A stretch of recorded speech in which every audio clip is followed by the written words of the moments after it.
नमस्कार। आज हम भारत में हाल ही में हुई दो बहुत ही गंभीर विमानन घटनाओं पर जो भी जानकारी उपलब्ध है उस पर थोड़ी गहराई से बात करेंगे।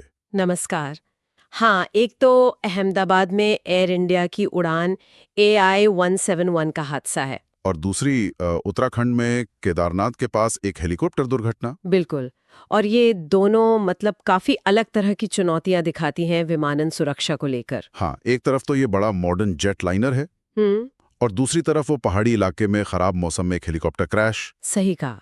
तो हम कोशिश करेंगे कि जो भी फैक्ट्स हैं, जो शुरुआती जांच से पता चल रहा है, उसे समझें। चलिए फिर अहमदाबाद से शुरू करते हैं। 12 जून 2025 की बात है ये। एयर इंडिया का बोइंग 787 ड्रीम लाइनर हाँ, उड़ान AI-171 लंदन गैटविक जा रही थी। और टेक ऑफ के तुरंत बाद, मतलब फौरन बाद, ये बीजे मेडिकल कॉलेज के हॉस्पिटल पर गिर गया। हाँ, बहुत ही भयानक हादसा।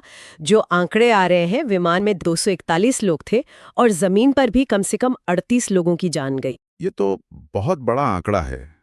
और एक बात और पता चली है कि एक यात्री बच भी गया है। हाँ, ये अविश्वसनीय सा लगता है पर सच है। ब्रिटिश मूल के एक यात्री हैं, विश्वास कुमार रमेश। वो अकेले जीवित बचे हैं। खैर, जांच कहाँ तक पहुंची है? कुछ शुरुआती जानकारी, ब्लैक बॉक्स वगैरह? हाँ, वो मिल गए हैं। कॉकपिट वॉइस रिकॉर्डर और फ्लाइट डेटा रिकॉर्डर दोनों बरामद हो गए हैं। अच्छा।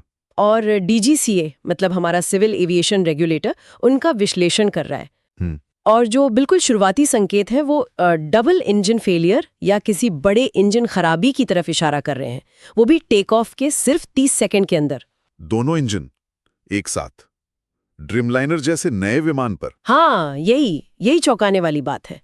ये बहुत ही रेयर होता है। अगर ये सच निकलता है तो बहुत गंभीर सवाल उठेंगे। किस तरह के सवाल? मतलब रखरखाव पर या कुछ और? देखिए, रखरखाव पर तो सवाल उठेंगे ही। इंजन के डिजाइन पर भी बात आ सकती है या फिर कोई बाहरी कारण भी हो सकता है। जांच में ये सब देखा जाएगा। और एक और बात पता चली कि लैंडिंग गियर नीचे थे। हाँ, ये भी एक अहम पॉइंट है। आमतौर पर टेक ऑफ के बाद गियर ऊपर खींच लिए जाते हैं। तो इसका क्या मतलब हो सकता है? हो सकता है पायलट पहले ही किसी इमरजेंसी को भांप गए हों, शायद फौरन वापस लैंड करने की कोशिश कर रहे थे या तैयारी में थे। ये सब अभी क्यास हैं, जांच से ही साफ होगा। और जमीन पर जो असर हुआ वो भी बहुत भयानक था। बिल्कुल। वो मेडिकल कॉलेज के छात्र फौरन मदद के लिए दौड़े। कई पीड़ितों की पहचान तो DNA से करनी पड़ी है। इस हादसे के बाद DGCA और एयर इंडिया की तरफ से क्या कदम उठाए गए हैं? DGCA ने तो पायलट और जो डिस्पैच क्रू थे उनके ट्रेनिंग रिकॉर्ड्स वगैरह मांगे हैं। और एयर इंडिया ने, जैसा कि होता है ऐसे मामलों में, उस रूट पर अपनी संबंधित उड़ानें फिलहाल रोक दी हैं जब तक सुरक्षा जांच पूरी नहीं हो जाती। ठीक है, ये तो हुई अहमदाबाद की बात। अब अगर हम दूसरी घटना पर आएं, उत्तराखंड वाली। हाँ, वो भी सिर्फ 3 दिन बाद हुई, 15 जून को। हाँ, आर्यन एविएशन का हेलीकॉप्टर था। कहाँ पर हुआ ये हादसा? गौरीकुंड के पास ये गुप्तकाशी जा रहा था। और इसमें कितने लोग थे? पायलट और 6 यात्री, जिनमें 2 बच्चे भी थे। कुल 7 लोग। और क्या इसमें कोई बच पाया? नहीं। दुख की बात है कि हेलीकॉप्टर में सवार सभी 7 लोगों की मौत हो गई और जमीन पर भी एक व्यक्ति की जान गई। इसके पीछे क्या कारण लग रहा है? पहाड़ी इलाकों में उड़ान भरना तो वैसे भी मुश्किल होता है। हाँ, बिल्कुल। और शुरुआती तौर पर यही लग रहा है कि खराब मौसम ही वजह थी। कम विजिबिलिटी, घना कोहरा। लगता है हेलीकॉप्टर अपने रास्ते से भटक गया था। देखिए, हिमालय में मौसम बहुत तेजी से बदलता है, खासकर इस समय के आसपास। तो इस मामले में क्या कार्रवाई हुई है? 4 धाम यात्रा भी चल रही होती है इस समय। हाँ, इसी के चलते नागरिक उड्डयन मंत्रालय ने फौरन एक्शन लिया है। आर्यन एविएशन का ऑपरेशन 4 धाम रूट पर सस्पेंड कर दिया गया है। अच्छा। और उस इलाके में हेलीकॉप्टर सेवाओं की निगरानी अब सीधे DGCA देखेगा, ताकि सेफ्टी स्टैंडर्ड्स और कड़े किए जा सकें। तो मतलब ये 2 बिल्कुल अलग तरह के हादसे हैं।